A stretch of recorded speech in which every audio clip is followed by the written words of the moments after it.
अस्सलाम वालेकुम दोस्तों, मेरी आज की वीडियो का टॉपिक है स्कोप ऑफ डॉक्टर। ये एक डिफरेंट और अछूता टॉपिक चूज़ करने की एक रीज़न ये भी है क्योंकि बहुत सारे लोग अपने बच्चों को लेके मेरे पास आ रहे थे और वो ये कहते हैं कि हमारे बच्चों को जो है वो अपना एफएससी का रिज़ल्ट आने के बाद कौन सी फ़ील्ड चूज़ करनी चाहिए, उन्हें क्या करना चाहिए। वो उनके करियर पर्सपेक्टिव को लेके बहुत ज़्यादा परेशान थे। तो आई थॉट कि क्यों ना मैं इसी चीज़ के ऊपर एक कुछ ऐसी इन्फॉर्मेटिव वीडियो बनाऊँ जिसकी बेस पे मैं लोगों को मैक्सिमम जो है वो इन्फॉर्मेशन प्रोवाइड कर सकूं और उन बच्चों के माइंड को सेट कर सकूं जो कि वो जो है वो कंफ्यूज हैं कि उन्हें अपने एफएससी के बाद किस फील्ड को चूज़ करना चाहिए। और जैसा कि इंशाल्लाह ताला अभी सून जो है वो एफएससी का रिज़ल्ट अनाउंस होने वाला है, तो बच्चों को अपना जो है वो फ्यूचर सिनेरियो को देखने में ज़रा आसानी हो। जी हाँ, तो आज की हमारी वीडियो जिसका नेम है, टॉपिक है स्कोप ऑफ डॉक्टर्स, इसके अंदर हम ये स्टडी करेंगे कि एफएससी मेडिकल कंप्लीट करने के बाद आपके पास कौन कौन से अवेलेबल ऑप्शन है फर्दर स्टडी के और हर फील्ड का क्या स्कोप है। जी हाँ, तो अगर आपके माइंड में डॉक्टर बनना एक ख्वाब है तो आपके पास 4 मेजर फील्ड हैं जिनके अंदर आप एडमिशन ले सकते हैं। Number 1 is GP, general physician doctor. ये वो डॉक्टर्स हैं या वो लोग हैं जो एफएससी प्री मेडिकल कंप्लीट करने के बाद जो है वो एमबीबीएस के अंदर एडमिशन लेते हैं। एमबीबीएस में एडमिशन लेने का प्रोसेस ये है कि आपको एमडी कैट का टेस्ट क्लियर करना पड़ता है जो कि UHS university of health sciences conduct करवाती है। एमडी कैट प्लस आपके एफएससी के मार्क्स और मैट्रिक के मार्क्स को मिला के क्राइटेरिया बनाया जाता है और उस क्राइटेरिया के मुताबिक आप जो है वो आपको एडमिशन दिया जाता है।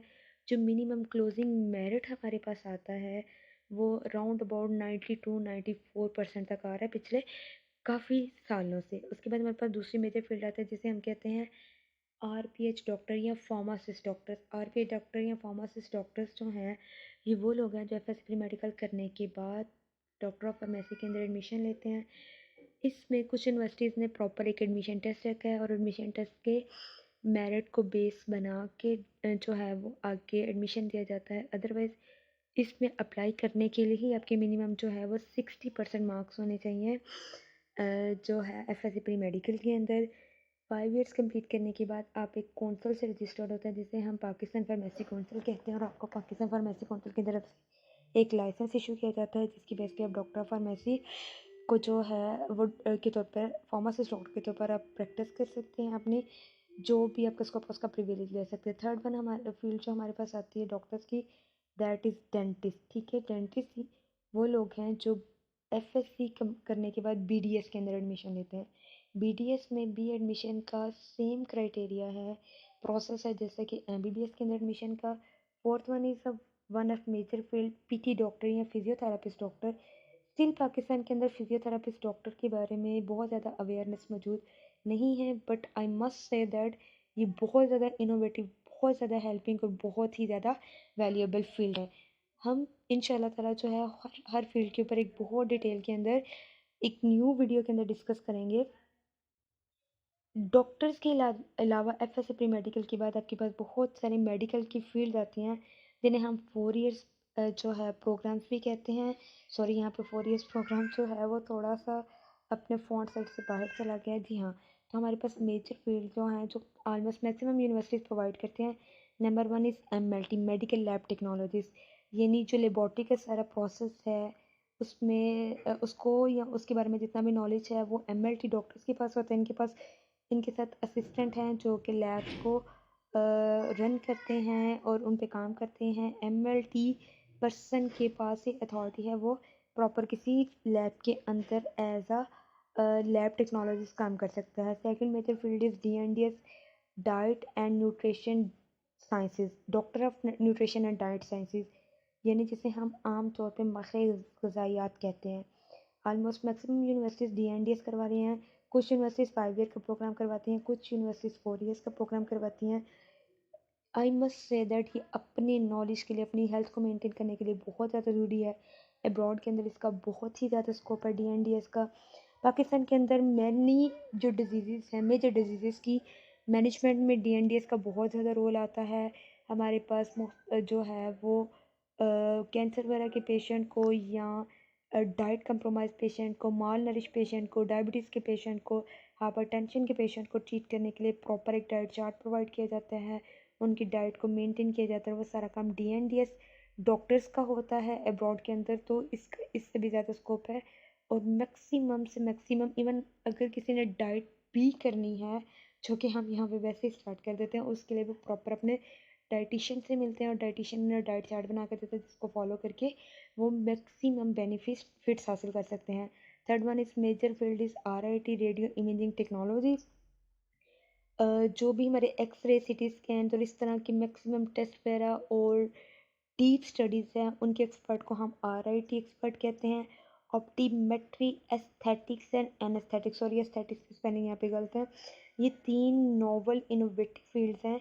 ऑप्टीमेट्री आई से रिलेटेड है, जिसके अंदर जो है वो आई टेक्नीशियंस प्रोड्यूस किए जाते हैं। Aesthetic and anaesthetic, aesthetics basically मुख्तलिफ जगह पे अपने हेयर ट्रांसप्लांट, स्किन ट्रांसप्लांट देखा होगा, तो इस तरह की जो टेक्निक्स हैं उनके एक्सपर्ट्स को हम एस्थेटिक्स कहते हैं। एनेस्थीसियोलॉजिस्ट या एनेस्थेटिक्स की जो फील्ड है, ये उन लोगों के लिए है, या वो फील्ड है जिसके अंदर आप एनेस्थीसिया से रिलेटेड या सर्जरी से रिलेटेड मोस्टली प्रोसेस के अंदर डॉक्टर को असिस्ट करने का नॉलेज लेते हैं।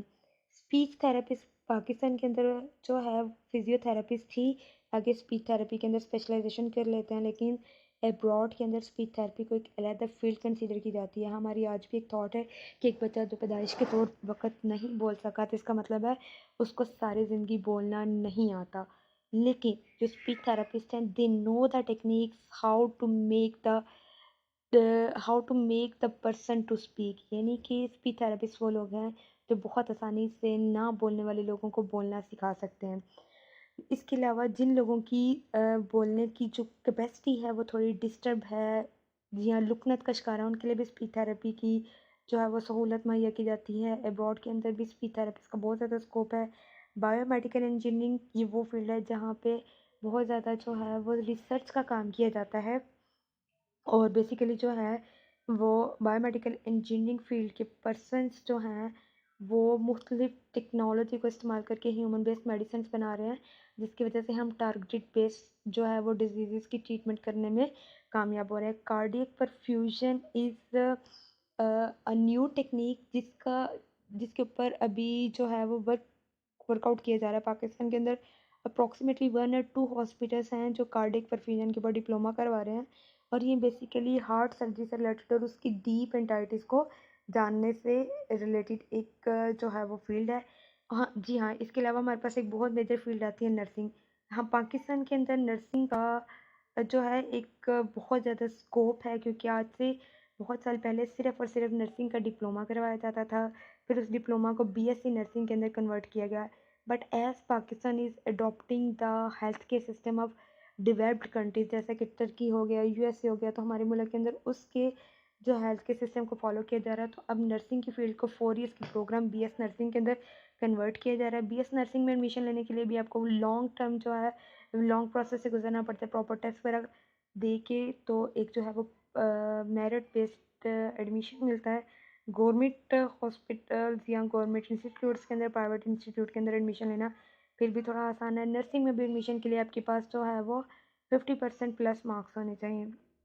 जी हाँ, फर्दर हम चलते हैं नेक्स्ट फील्ड की तरफ कि किस तरह डॉक्टर्स की ईच फील्ड का जो है वो मैक्सिमम स्कोप है। हम यहाँ पे मुख्तलिफ फील्ड्स के नाम की बात करेंगे और शॉर्टकट वे में उस स्कोप को डिस्कस करेंगे। अगर किसी को किसी किस्म का भी कोई क्वेश्चन हो तो वो मुझे उस टॉपिक के बेस में इनबॉक्स के अंदर या कमेंट सेक्शन के अंदर पूछ सकते हैं, उनको मैं फर्दर इन्फॉर्मेशन प्रोवाइड कर दूँगी। और अगर किसी को किसी एक टॉपिक या फील्ड के ऊपर मज़ीद डिटेल्ड वीडियो चाहिए हो तो वो मुझे ज़रूर कॉन्टेक्ट करें। जी हाँ, जैसे मैंने आपको बताया था, सबसे पहले मेरे पास जनरल फिजिशियन GP आते हैं।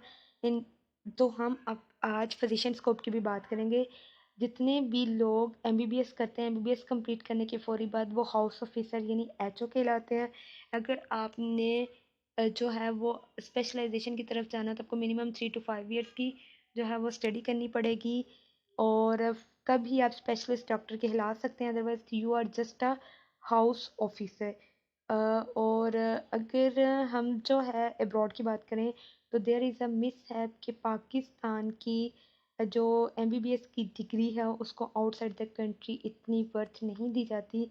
दे must be considered as a junior person, and जितने भी हमारे MBBS लोग अगर बाहर की मूव करते हैं, जस्ट MBBS लोग, तो वहाँ पे जाके उनको जो है वहाँ के कुछ कोर्सेज़ री-स्टडी करने पड़ते हैं, सो दैट वो वहाँ का लाइसेंस वगैरह हासिल कर सकें। फर्दर ये है कि स्टिल पाकिस्तान के अंदर एक स्कोप ये भी कंसीडर किया जाता है कि आप अपनी क्लिनिकल प्रैक्टिस कर सकते हैं, जो कि नॉर्मली चल रहा है। लेकिन अगर हम बहुत ज़्यादा बाय लॉ डीप के अंदर जाएँ, तो बाय लॉ भी इसमें बहुत सारी रिस्ट्रिक्शंस आती हैं कि आप जस्ट जो है वो डायग्नोज़ कर सकते हैं, बीमारी का पता लगा सकते हैं विद द हेल्प ऑफ जो है मुख्तलिफ मेडिकल टेस्ट्स, लेकिन आप जो है वो उनकी ट्रीटमेंट नहीं कर सकते। बट अगर हम यूजुअल जो है वो ट्रीटमेंट स्ट्रेटजी को देखें तो पाकिस्तान के अंदर सब चल रहा है। अब चलते हैं हम अब्रॉड की तरफ, अब हम चलते हैं फार्मासिस्ट डॉक्टर की तरफ। तो हम यहाँ पे सिर्फ और सिर्फ फील्ड्स की बात करेंगे कि आपके पास किस किस फील्ड के अंदर आप जा सकते हैं।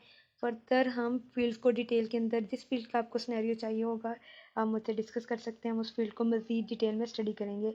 हमारे पास आता है फार्मासिस्ट डॉक्टर। फार्मासिस्ट डॉक्टर का पाकिस्तान के अंदर बहुत स्कोप है। उसकी रीज़न ये है कि मल्टीपल फील्ड्स के अंदर आप काम कर सकते हैं। बट यहाँ पे सबसे बड़ी हर्डल ये आती है कि पाकिस्तान में फार्मासिस्ट डॉक्टर का salary package as compare to other countries बहुत कम है। एंड सेकेंडली ये है कि इतनी ज़्यादा फील्ड्स होने के बावजूद जो है वहाँ पे सीट्स जो हैं वो थोड़ी माइनर इन नंबर हैं, और इस वजह से जो कुछ प्रॉब्लम्स आ रही हैं।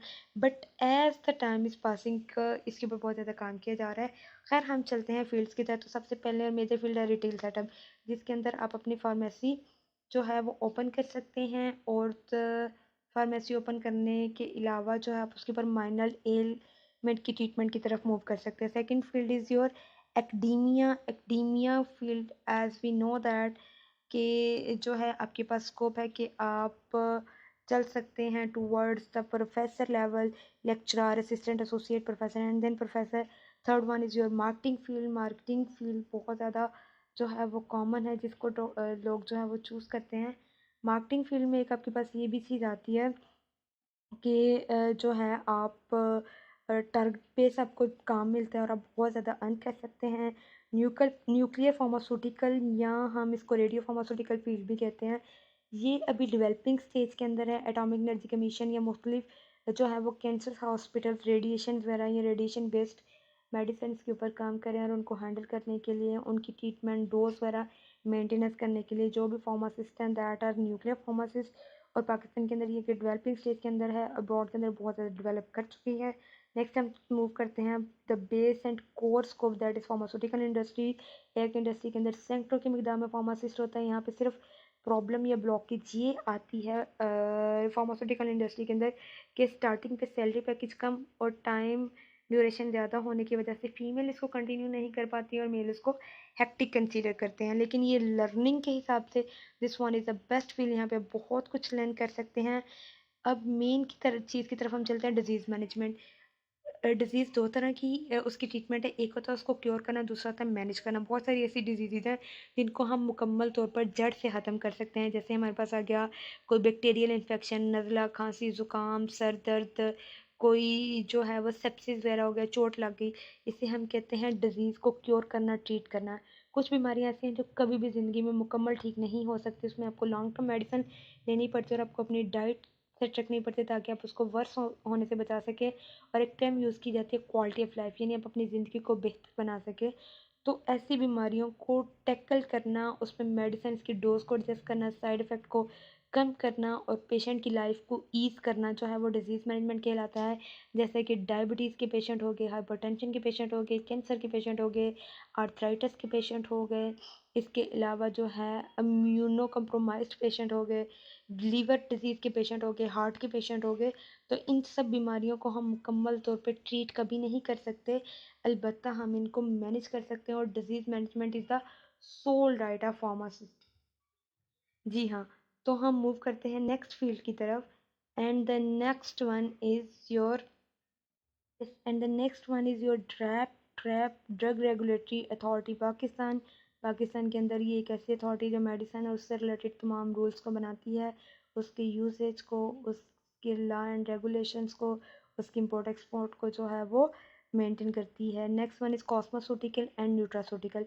कॉस्मोसूटिकल nutraceutical is two different field, but क्योंकि जैसे पाकिस्तान के अंदर चीज़ें थोड़ी सी मुख्तलिफ अंदाज में दी जाती हैं, तो बहुत सारी जगहों पे डिफरेंट इंडस्ट्रियल प्लांट्स बनाए गए हैं जिनके अंदर कॉस्मेटिक्स और न्यूट्रास्यूटिकल्स जैसे कि आपकी मल्टी वाइटामिन हो गई, दूध के डब्बे हो गए, लैक्टोजेंस वगैरह इस तरह की चीज़ों को जो है वो प्रिपेयर किया जाता है, उसे हम न्यूट्रास्यूटिकल्स कहते हैं। तो कॉस्मेटिकल और न्यूट्रास्यूटिकल्स के इन प्लांट्स जो हैं वो इकट्ठे कर दिए गए, यहाँ पे दोनों चीज़ें बनाई जाती हैं।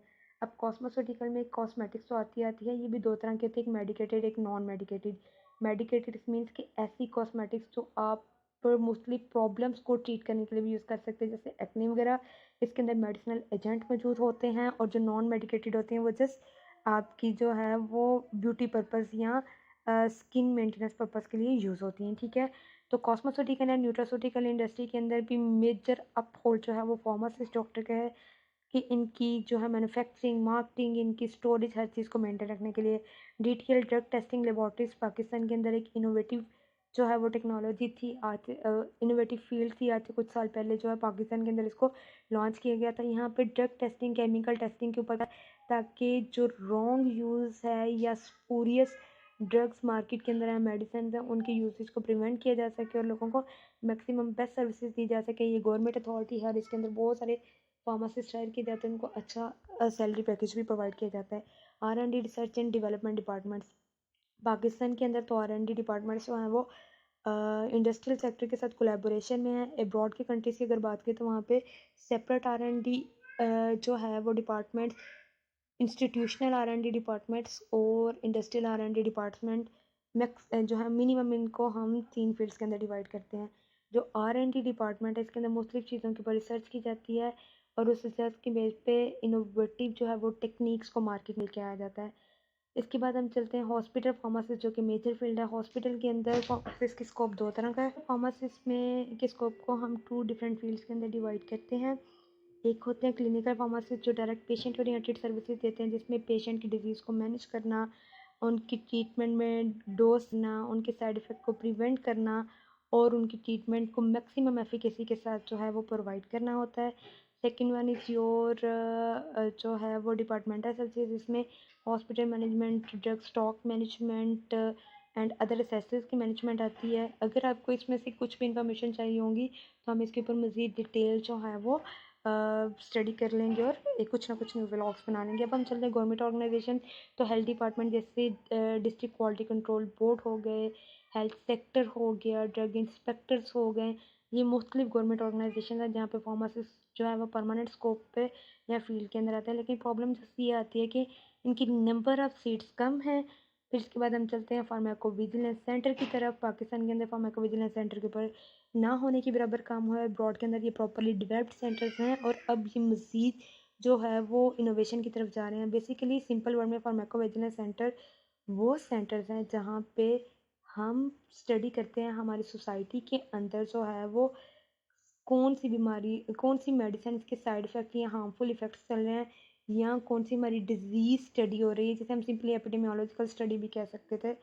Epidemiological and adverse effect study को कुछ कंबाइन करके पाकिस्तान के अंदर कुछ काम किया जा रहा है, उसे फार्माकोविजिलेंस सेंटर के अंडर लिया जा रहा है। हालांकि जो है वो इसकी प्रॉपर जो है वो वर्किंग के अंदर नहीं अभी आया, क्योंकि इसके ऊपर काम स्टार्ट था जब कोविड जो है वो एक जो है वबा बन के या एपिडेमिक बन के हमारी सोसाइटी के अंदर फैल गई। इस वजह से ये काम जो है वो डिले फील्ड के अंदर चला गया।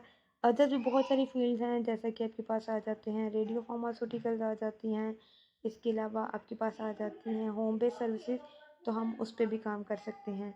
जी हाँ, फार्मासिस्ट डॉक्टर के बाद हमारे पास फील्ड एक आती है फिजियोथेरापिस्ट डॉक्टर्स। जी हाँ, फिजियोथेरापिस्ट डॉक्टर्स की का पाकिस्तान के अंदर जो है स्कोप थोड़ा सा लिमिटेड है। उसकी रीज़न ये है कि लोगों का फिजियोथेरापिस्ट के बारे में ज़्यादा नॉलेज नहीं है, जबकि मैं ये कहूँगी I must say that physiotherapist doctor can be your the sole treatment provider doctor, क्योंकि इसके पास ऐसी टेक्निक्स या ऐसी स्ट्रेटजीज़ हैं जिनकी वजह से वो पेशेंट को कम पेन दिए बगैर मेडिकेशन के भी वो ट्रीट कर सकते हैं। पैरालाइज पेशेंट हो गए, लकवा के पेशेंट हो गए, ऐसे छोटे बच्चे हो गए जो चल फिर नहीं सकते, जो बोल नहीं पाते, जिनको मस्कुलर पुल है, जो आर्थराइटिस के पेशेंट हैं, इन तमाम लोगों को ट्रीट करने के लिए हमारे पास best option is the physiotherapist doctor. इसके अलावा अगर मैं आपको इनके स्कोप के लिए एक जो है वो बात से क्लियर करना चाहूँगी कि हमारी फीमेल्स के अंदर एक कॉन्सेप्ट है कि ये कॉन्सेप्ट है कि जो हैं वो फीमेल्स का अगर एक दफ़ा सी सेक्शन हो जाए तो वो कभी नॉर्मल डिलीवरी की तरफ मूव नहीं कर सकते। बट हमारे फिजियोथेरापिस्ट जिन्होंने गायनी की तरफ मूव किया है या स्पेशलाइजेशन किया है, they know the techniques how to convert a C section into simple delivery operation. इसके अलावा न्यूरो की तरफ मूव करें तो पैरालिसिस वगैरह या इस तरह की चीज़ों को बहुत आसानी से उनके पेशेंट के ऊपर काम करके, नो डाउट वो टाइम कंज्यूमिंग प्रोसेस है, लेकिन उनकी पेन को कम किया जा सकता है, क्वालिटी ऑफ लाइफ को इम्प्रूव किया जा सकता है और सेम टाइम उनको ट्रीट भी किया जा सकता है। तो फिजियोथेरेपिस्ट की हमारे पास जो फील्ड हैं वो 4 स्कोप्स हैं। क्लिनिकल प्रैक्टिस, अपना क्लिनिक बना के उस पर प्रैक्टिस कर सकते हैं, लेकिन ये थोड़ी सी एक्सपेंसिव जाती है क्योंकि इनकी मशीनरी बहुत हैवी है। होम बेस्ड सर्विसेज में मैनुअल जो है वो सर्विसेज प्रोवाइड कर सकते हैं पेशेंट को उनके घर के अंदर जाके, से हम होम बेस्ड सर्विसेज कहते हैं। फिर हमारे पास आते हैं पेशेंट मैनेजमेंट के, ऐसे पेशेंट जिनको लॉन्ग टर्म ट्रीटमेंट की ज़रूरत है तो उनको किस तरह मैनेज करके उनकी क्वालिटी ऑफ लाइफ को बेहतर किया जा सकता है। इसके अलावा गवर्नमेंट टीचिंग हॉस्पिटल के अंदर भी फिजियोथेरापिस्ट डॉक्टर की प्रॉपर जो है वो सीट्स होती हैं। उसके बाद हम मूव करते हैं लास्ट वन फील्ड की तरफ, that is your dentist field. Dentist field का थोड़ा सा ये चीज़ है कि हमारे जो डेंटिस्ट डॉक्टर हैं ये वो लोग हैं जिन्होंने BDS किया होता है अपना FSC प्री मेडिकल कंप्लीट करने के बाद, और ये क्लिनिकल प्रैक्टिस कर सकते हैं एज अ डेंटिस्ट ओनली। और पब्लिक का नॉलेज बहुत कम है। आज भी हम अपने दांतों की किसी भी प्रॉब्लम के लिए डेंटिस्ट के पास जाने के बजाय क्वैक के पास जाना पसंद करते हैं, जो कि बहुत गलत है। तो पब्लिक अवेयरनेस इंक्रीज़ करनी चाहिए ताकि हम उन्हें बता सकें कि किस तरह क्वालिफाइड डेंटिस्ट आपकी प्रॉब्लम्स को विद इन जो है वो शॉर्ट टाइम बेहतर अंदाज में कवर कर सकता है। और डेंटिस्ट्री सिर्फ दांत निकालने जितना ही एक नॉलेज नहीं है, बल्कि डेंटिस्ट्री एक ह्यूज साइंस है, बहुत डीप की साइंस है, जिसमें आपके जो है हर प्रॉब्लम का सलूशन मौजूद है। और इसके अलावा गवर्नमेंट हॉस्पिटल्स के अंदर भी इनकी सीट्स हैं, लेकिन एक प्रॉब्लम आती है क्योंकि हम स्टिल अभी डेवलपिंग कंट्री वाली स्टेज में हैं। तो अब्रॉड के अंदर चूँकि डेवलप्ड कंट्रीज़ हैं तो बहुत ज़्यादा हैवी मशीनरी के ज़रिए बहुत आसानी से पेशेंट की कॉम्प्लिकेटेड कंडीशंस को भी ट्रीट किया जा सकता है, जबकि पाकिस्तानी इवन गवर्नमेंट हॉस्पिटल्स के अंदर ये मशीनरी ना होने के बराबर है, जिसकी वजह से पेशेंट ट्रीटमेंट के अंदर एक लिमिटेशन आती है और ये डॉक्टर्स की वर्क स्कोप के अंदर एक बहुत बड़ा हर्डल है। तो मेरी गवर्नमेंट इदारों से रिक्वेस्ट होगी कि वो इसके ऊपर काम करें ताकि हम अपनी पब्लिक को अवेयरनेस प्रोवाइड कर सकें।